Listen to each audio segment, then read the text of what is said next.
Bonjour et bienvenue sur ma chaîne Français avec R.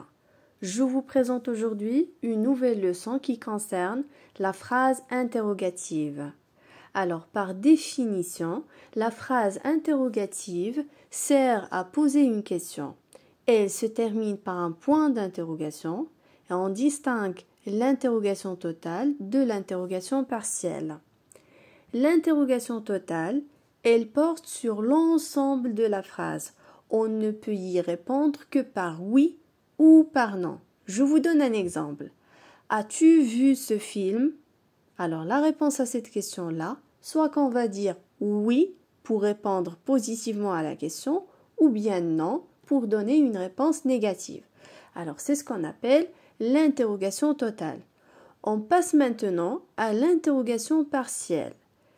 Concernant ce type d'interrogation, elle porte sur un élément de la phrase. Et dans ce cas-là, on ne peut pas y répondre par oui ou par non. Je vous donne un exemple. Pourquoi n'aimes-tu pas ce dessin? Dans le cas de cette question, on ne peut pas dire oui et on ne peut pas dire non. Donc on doit répondre avec une réponse explicite.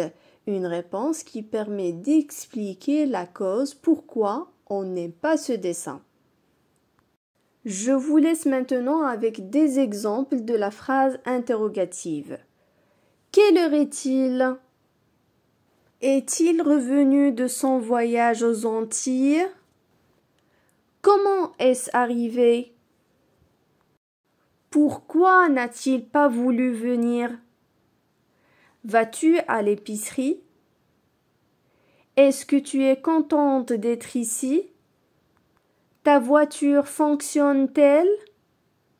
Ce film t'a-t-il rendu triste?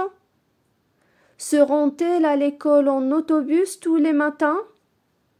Alors, je vous donne un petit rappel concernant la phrase interrogative.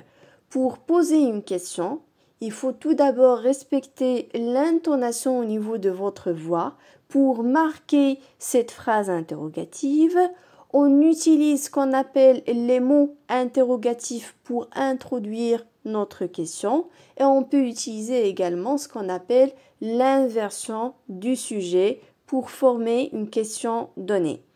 Voilà, notre vidéo touche à sa fin. Je vous dis merci beaucoup pour votre attention et à très bientôt.